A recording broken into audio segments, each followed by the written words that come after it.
मैं डॉक्टर विष्णुकांत आप सभी का स्वागत करता हूं आपके अपने YouTube channel the mac classes में। और आप हमारे साथ जुड़ कर के हिंदी और संस्कृत की जो तैयारी कर रहे हो, इसकी श्रृंखला पे हमने आपसे वर्णमाला का, संधि का, समास का, इसके क्रम पे फिर हमने उपसर्गों का आपसे चर्चा प्रारंभ की। उपसर्गों की चर्चा पे हम आपको संस्कृत के अर्थात तत्सम उपसर्गों की चर्चा कर भी चुके हैं और हम इस समय आपसे हिंदी की चर्चा कर रहे हैं। हिंदी के भी हम आपको 2 क्लासें दे चुके हैं, हिंदी उपसर्गों की है। आज हम हिंदी के तीसरी क्लास के लिए आपसे हिंदी उपसर्गों की चर्चा करेंगे और हिंदी के प्रमुख उपसर्ग आपके आज ही इसी तीसरी क्लास पे ही हम समाप्त कर देंगे। अगर आप इन उपसर्गों को विधिवत तरीके से पढ़ोगे, अध्ययन करोगे, तो आप ये तय मानो कि उपसर्ग के माध्यम से आप भाषा में एक बहुत अच्छी पकड़ बनाने में सक्षम हो जाओगे। और हिंदी के हमने कई सारे उपसर्गों को आपको पढ़ाया था। हिंदी के उपसर्ग जैसे अन था, परह था, पर था, इनका और तत्सम उपसर्गों के साथ किस तरीके से आप अंतर तय करोगे, ये भी हमने आपको पिछले वीडियो पे बताया था। आज हम इसी क्रम पे अगले उपसर्ग से आएँ, अगले उपसर्ग की चर्चा करें। अगला उपसर्ग होता है हमारा बिन। बा पे छोटी ई की मात्रा और ना। बिन माने बिना। बिन का क्या अर्थ हुआ? बिन माने बिना। और आप देखो, उपसर्गों को हम अपने पुराने पढ़े हुए पाठ्यक्रम के साथ रिवीजन भी कर रहे हैं, उस पर हम उसको समास और संधियों के साथ जोड़ भी रहे हैं। लेकिन हमने जो संधियों की बात तय कराई थी, वो संधियों की बात हमारी तत्सम उपसर्गों तक ही सीमित हो जाती है। क्योंकि जब तद्भव उपसर्गों की बात होती, अर्थात हिंदी उपसर्गों की बात होती, उसमें कोई संधि का कार्य नहीं होता। उसमें संधि जहाँ बहुत थोड़े से प्राप्य हुआ था, संधि के बहुत थोड़े से उदाहरण आपको तय होंगे। जहाँ उदाहरण तय होंगे उनकी हम बात करेंगे। ये जो बिन उपसर्ग है, जिसका बिना अर्थ होता, इस पे कोई संधिगत कार्य नहीं होगा। इससे जो समास बनेगा, इसकी 3 विशेषताएं आप ध्यान रखो। जो समास बनेगा, वो समास हमारा कौन सा बनेगा? वो समास हमारा अव्ययी भाव बनेगा। इससे जो शब्द तय होंगे, वो शब्द संयोग तय होंगे। चूँकि हिंदी का समास है, हिंदी के शब्द उपसर्गों की आप बात कर रहे हो, तो इनसे जितने भी शब्द बनेंगे, सारे शब्द हमारे कैसे बनेंगे? सारे शब्द हमारे तद्भव बनेंगे। अगर बिन उपसर्ग का कोई भी शब्द मिलेगा तो हम कौन सा समास बताएंगे? अव्ययी भाव बताएंगे। शब्द कैसे होंगे? संयोग होंगे। शब्दों की कोटि कैसी होगी? सारे शब्द हमारे तद्भव होंगे। आप उदाहरण देखो। हमने कहा बिन खाया, हमने कहा बिन जाना, हमने कहा बिन ब्याहा, बिन जाने। ऐसे आप शब्दों का लौकिक बोलियों पे प्रयोग करते हुए देखते हो, वही बात इस पे तय करा देगा। इस पे केवल जब भी आपसे उपसर्ग पूछेगा तो आपको उपसर्ग अलग करके तय करके बताना है। बिन बुलाया, देखो आप इन सारे उदाहरणों को देखते हो, इन सारे उदाहरणों पे हमारे जो उपसर्ग तय हो रहा वो बिन तय हो रहा। और इन किसी का भी अर्थ निकालोगे तो बिना का अर्थ निकलेगा, अभाव का अर्थ निकलेगा। सारे शब्दों संयोग कहाँ पर हमने आपको बताया था कि जहाँ दोनों शब्दों के मध्य पर, जहाँ से दोनों शब्द जुड़ते हैं, संधि होती है, वहाँ पर कोई परिवर्तन न हो, वहाँ संयोग होता है।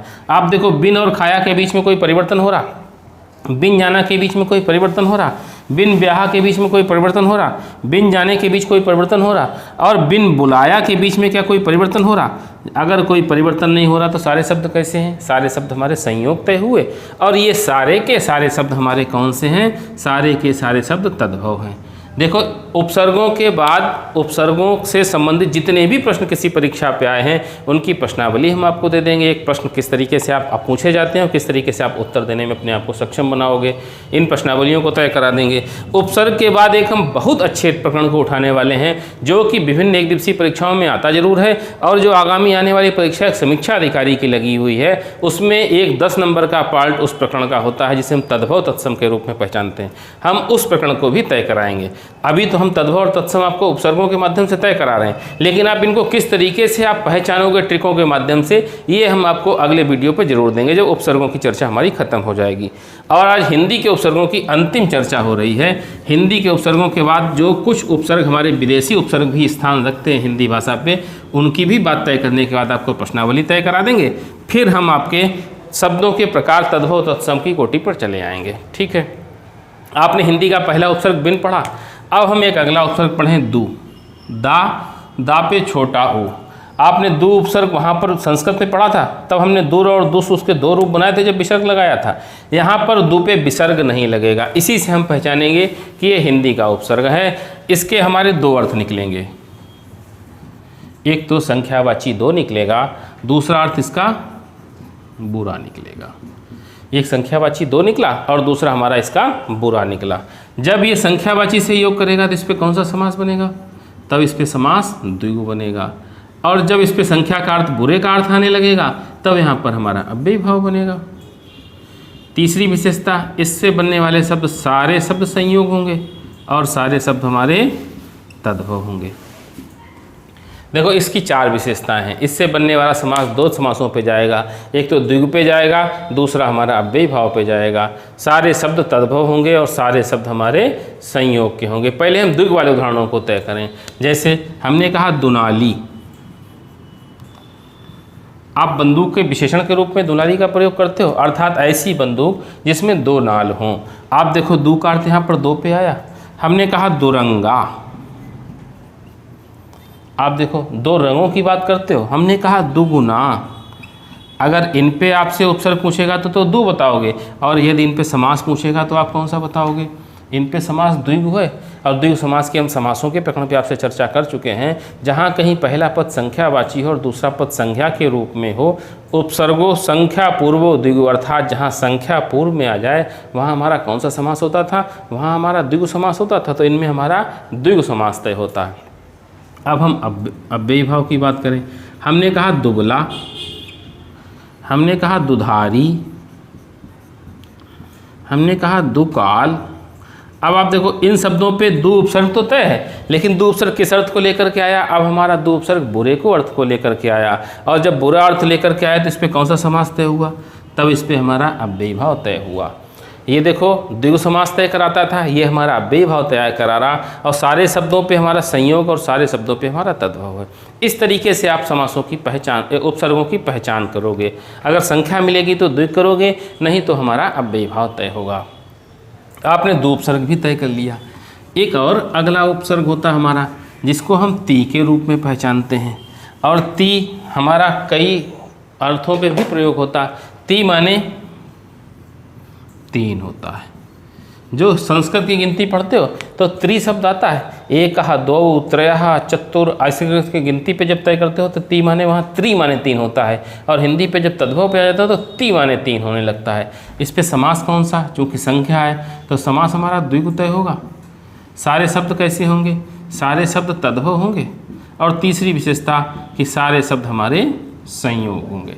ये इसकी 3 विशेषताएं तय होंगी। जैसे आप उदाहरण देख लो, हमने कहा तिमाही, हमने कहा तिगुना, हमने कहा तिराहा। आप देखो इसी तरीके से तो आप तय करते हो तिकोना। कोई भी शब्द आप देख लो, सभी पे तीसरे का अर्थ 3 का अर्थ लेकर के आया। तिपाई, ऐसा ही एक शब्द तिपाई भी तो मिलता हमको। आप ती माने 3 तय करते हो, समास कौन सा तय हुआ, समास इन सारे शब्दों पे ऐसा मिलता जुलता कोई भी शब्द हुआ जिस पे पहला पद संख्यावाची है तो समास हमारा द्विगु तय हुआ। सारे शब्द कैसे हैं, तद्भव हैं, और सारे शब्द कैसे हैं, संयोग हैं। आप हिंदी के उपसर्ग बड़े आसान हैं, और यही उपसर्ग आपके किसी परीक्षा पे किस तरीके से आएंगे इसको हम प्रश्नावली के माध्यम से भी तय करा देंगे। अब हम अगले उपसर्ग पर आ जाएं। एक अगला उपसर्ग जो हमारा का के रूप पे स्थापित होता है। देखो का हमको 2 तरीके से तय मिलेगा। एक आपने वहाँ पर पढ़ा था जब संस्कृत पे तो कु अर्थ मिला था, और कु माने भी वहाँ बुरा था। यहाँ जब का अर्थ मिलता है, का और का पे बड़े या की मात्रा, तब का माने भी तब भी बुरा होता है, का माने बुरा। और का पे समास कौन सा तय होगा, का पे समास हमारा अव्ययी भाव तय होगा। का पे समास हमारा अव्ययी भाव तय होगा, का पे समास हमारा संयोग तय होगा, और का पे हमारा समास शब्द हमारे तद्भव तय होंगे। देखो इसकी 3 विशेषताएं। का अव्ययी भाव समास तय कराएगा, संयोग शब्दों को तय कराएगा, और तद्भव जितना भी शब्द बनेगा सारे के सारे शब्द हमारे तद्भव होंगे। जैसे का पुरुष। आप का पुरुष किसे बोलते हो, का पुरुष उसे बोलते हो जो बुरा पुरुष होता है, उसी को तो का पुरुष बोलते हो। हमने कहा कायर। आप जब कायर बोलते हो तब भी तो कायर आप उसी को बोलते हो जिसमें बुरा, यार आप मित्रता के लिए कहते हो, जो मित्रता को शत्रुता पे परिवर्तित कर दे या पीठ दिखा करके भागता है उसको ही तो आप कायर बोलते हो। का यहाँ पर बुरे के अर्थ में आता है। एक और प्रचलित बहुप्रचलित शब्द आप देख लो, काजल।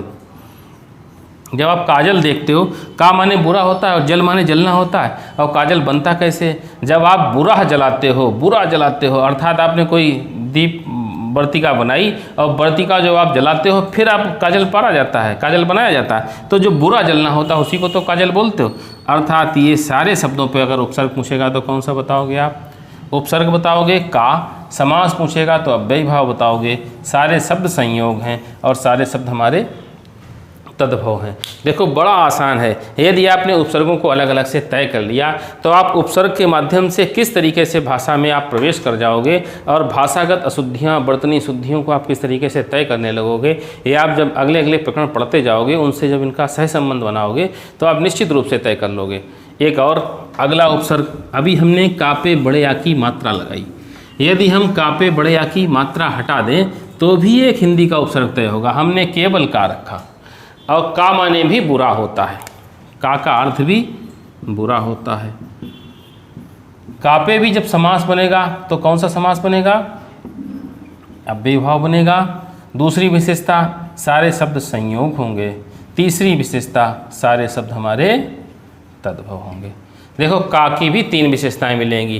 का अर्थ भी बुरा होगा, का समास अव्ययी भाव बनाएगा, सारे शब्द हमारे संयोग बनाएगा, सारे शब्द हमारे तद्भव बनाएगा। जैसे हम कहें कठोर, आप देखो कठोर का उपसर्ग निकल के आया। हमने कहा कलंक, लंक माने चिन्ह होता है और का माने बुरा, बुरे चिन्ह के लिए हुआ। हमने कहा कपूत, पूत माने पुत्र होता है, बुरे पुत्र के लिए। सारे शब्दों पे कौन सा समास तय हुआ? उपसर्ग पूछागा तो कौन सा उपसर्ग हुआ? का उपसर्ग हुआ। सारे शब्दों पे समास कौन सा है? अव्ययी भाव है। सारे शब्दों पे शब्द कैसे हैं? संयोग हैं, सारे शब्द तद्भव हैं। देखो पहले का पे आपने बड़े आ की मात्रा लगाई थी, अब हमने का पे कोई मात्रा नहीं लगाई, का को हमने बिना मात्रा के तय कराया। अब हमने का को बिना मात्रा के तय कराया, एक हमने का को और बुरे अर्थ में हम तय करा दें, ये भी आपको हिंदी पे उपसर्ग खूब मिलेगा और इसकी भी हमारी 3 विशेषताएं ही तय होंगी। इसका का पे हम छोटे ऊ की मात्रा लगा दें जिसको हम कु बोलते हैं, और कु उपसर्ग आपको संस्कृत पे भी मिला था। प्रा और को उपसर्गों से हमने समास भी एक तय कराया था, आपको याद होगा, प्रादि तत्पुरुष तय कराया था, जो समानाधिकरण तत्पुरुष के गौड़ भेद हुआ करते थे। यहाँ भी कु जब बुरा के अर्थ में आता है, इस पर भी 3 विशेषताएं मिलेंगी हमको। एक तो अव्ययी भाव मिलेगा, दूसरा शब्द हमारे संयोग कोटि के होंगे और तीसरे शब्द हमारे तद्भव होंगे। जैसे हम कहें कुचाल माने बुरी चाल, हमने कहा कुपुत्र, आप देखो हमने कहा कुपुरुष, हमने कहा कुठौर, ठौर माने यहाँ पर ठिकाना हो गया, वहाँ ठोर था यहाँ ठौर है, यहाँ ठौर ठिकाने के लिए हो गया। बुरी चाल, बुरा पुत्र, बुरा पुरुष, बुरा ठिकाना। आप देखो सारे शब्दों पे अगर उपसर्ग पूछेगा तो आप कौन सा उपसर्ग तय कराओगे? कु उपसर्ग। आपने का के 3 उपसर्ग पढ़े, एक तो बिना मात्रा का पढ़ा, फिर आपने का पे बड़े आ की मात्रा लगाई का पढ़ा, फिर आपने का पे छोटे ऊ की मात्रा लगाई कु पढ़ा। तीनों का अर्थ एक ही था, बुरा। तीनों पे समास भी अव्ययी भाव तय हुआ था, तीनों पे शब्दों का प्रकार भी संयोग और तद्भव तय हुआ था। हमें केवल उदाहरण बदलेंगे और हमें इनकी पहचान करनी होगी कि इसमें कौन सा उपसर्ग है। कुचाल, कुपुत्र, कुपुरुष और कुठौर पे कौन सा उपसर्ग हुआ? कु उपसर्ग हुआ। और 1-2 उपसर्ग हिंदी के जो प्रमुख हैं उनकी भी बात करें। एक उपसर्ग आपको बहुत प्रचलित गिनती पर मिलता है। जो हम हिंदी की गिनतियाँ पढ़ते हैं तो हिंदी की गिनतियों पर उस उपसर्ग का खूब प्रयोग होता है। एक उपसर्ग छोटा ऊ और ना, उन कहलाता है, और उनका एक सीधा सा अर्थ उन माने होता है एक कम। इस पे जो समास बनेगा वो समास अव्ययी भाव होगा। आपको गिनती पे जरूर ले जाता है, 59 ले जाता है, 69 ले जाता है, 79 ले जाता है, लेकिन कभी भी आप इस पे जो भी शब्द बनेंगे कभी आप गिनती वाला द्विग नहीं करोगे। आप कौन सा समास तय करोगे? इस पे आप समास अव्ययी भाव तय करोगे।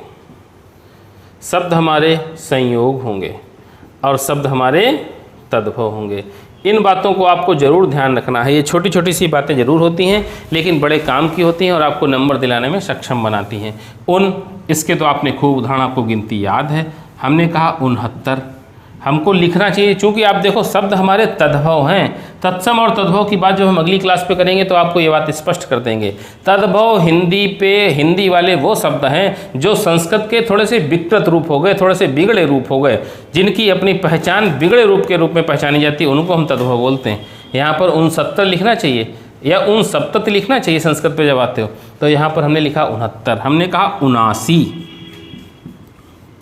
हमने कहा 49, हमको 49 लिखना चाहिए या 49 लिखना चाहिए, लेकिन हमें चूँकि तद्भव की बात करनी है तो ये सारे शब्द हमारे कौन से हुए, सारे शब्द तद्भव हैं, सारे शब्द संयोग हैं और सारे शब्दों पे समास की बात ध्यान रखना। कभी आप द्विगु नहीं करोगे, सभी शब्दों पे आप कौन सा समास तय करोगे, अव्ययी भाव तय करोगे, उपसर्ग कौन सा तय करोगे, उन उपसर्ग तय करोगे। अर्थात आपने उनको आज पहचाना। उन तो ज़रूरी है, उन इसलिए ज़रूरी है कि उन वहाँ पर आपको तय कराएगा वर्तनी शुद्धि पे, तब आप उन 70 या उन 80 वाला सही करोगे। तब जब संस्कृत की गिनती बताएंगे तब हम उन उपसर्ग का किस तरीके से प्रयोग बताएंगे, तब हम संस्कृत की गिनती पे तय कराएंगे। अभी आप संस्कृत पे हमारे साथ में सेंट्रल टेट के विगत प्रश्न पत्रों को हल कर रहे हो, फिर सेंट्रल टेट के साथ में जब हम संस्कृत की विधिवत क्लासें शुरू करेंगे उसमें भी हम संधि और समास को अलग विधिवत तरीके से विस्तृत रूप से समझाएंगे। संधि, समास, कारक, प्रत्यय, उपसर्ग, सारी बातें संस्कृत की बिल्कुल अलग तरीके से आपको समझाएंगे। तब आपको उन उपसर्ग वहाँ पर जोड़ेंगे, तब उन हम गिनती पे लेकर जाएंगे, तब हम 69, 79, 49, 1, ऐसे आपको वहाँ पर तय कराएंगे। वहाँ पर आप कैसे तय करोगे, वहाँ संस्कृत वाली बातें तय कराएंगे। यहाँ पर चूँकि हिंदी का उन था तो तद्भव शब्दों के साथ इसी तरीके से इसको हम तय करेंगे। एक और अंतिम उपसर्ग की बात करें जो भी प्रमुख उपसर्ग माना जाता है, हमने कहा चिर, और चिर माने आप जानते हो चिर माने क्या होता है, चिर माने सदैव होता है। चिर का अर्थ होता है सदैव।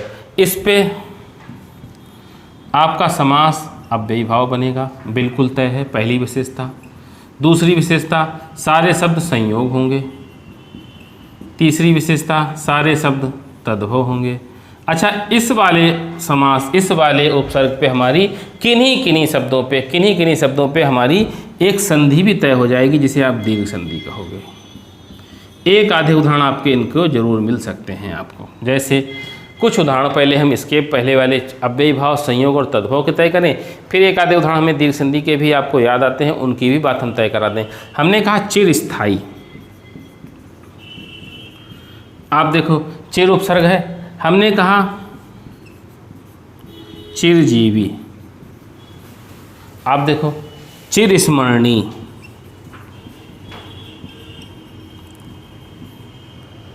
चिरकाल, देखो सारे शब्दों पे वही हो रहा। हमने कहा चिरजीवित, लंबे समय तक जो जीवित रहता है उसी को तो आप चिरजीवित बोलते हो। और चिर, आप अपनी शादी का जब कार्ड छपाते हो तो चिरंजीव लिखाते हो, तो चिरंजीव आप क्यों लिखाते हो? चिर माने लंबे समय तक, जीव माने जीने वाला, अर्थात जो जिसकी शादी होती है उससे अपेक्षा की जाती है वो लंबे समय का जीवन जिएगा। वो तो शादी के बाद पता लगता है कि वो लंबे समय तक जिएगा, कम समय तक जिएगा। अभी तो हमें उपसर्गों की बातें तय करनी है, तो उपसर्गों पे आप देखो सभी में हमको चिर उपसर्ग मिलता है, और चिर माने आपने सदैव के लिए इसका अर्थ दिया है। इन सारे शब्दों पे अगर आपसे समास पूछेगा तो कौन सा समास तय कराओगे? अव्ययी भाव। शब्द कैसे हैं? संयोग। सारे शब्द कैसे हैं? तद्भव। हमें कुछ दीर्घ संधि के भी उदाहरण देखना चाहिए। जैसे एक शब्द आपको मिलता है चिरायु, और चिरायु शब्द पे आप देखो चिरायु दीर्घ संधि का उदाहरण है। और दीर्घ संधि कहाँ पर होती है? जहाँ पर हमको बड़ा आ, बड़ी ई, बड़ा ऊ की मात्राएं मिलती हैं वहीं तो दीर्घ संधि होती है। यहाँ पर बड़े आ की मात्रा हमसे कह रही है कि हम दीर्घ संधि हैं। अगर हम इसका विच्छेद कर दें तो ये शब्द किस पे टूटता है? चिरधन आयु। आयु माने उम्र, चिर माने लंबी उम्र। सदैव या लंबी एक ही अर्थ पे लिया जाएगा। यहाँ पर दोनों पे उपसर्ग कौन सा तय हुआ? चिर तय हुआ। संधि कौन सी है? दीर्घ संधि है। यहीं पे हमारे हिंदी के उपसर्ग विराम लेते हैं। यही हमारे हिंदी के प्रमुख उपसर्ग थे। आपने हिंदी के उपसर्गों को तय कर लिया, लेकिन हिंदी के उपसर्गों को चूंकि समास संधि से जोड़ा जाता है तो आपका एक अभी क्लास विदेशी उपसर्गों की आएगी, विदेशज उपसर्गों की आएगी। उसकी भी चर्चा हम अगली क्लास में आपसे तय करेंगे। फिर हम प्रश्नावली को तय कराएंगे। इसी तरीके से आप देखते रहिए, हमारे साथ जुड़ करके देखते रहिए द मैथ क्लासेस। आपको हमसे जुड़ने के लिए हमारी तरफ से आपका धन्यवाद। The Math Classes key to unlock the success Kalyan Prakanpur.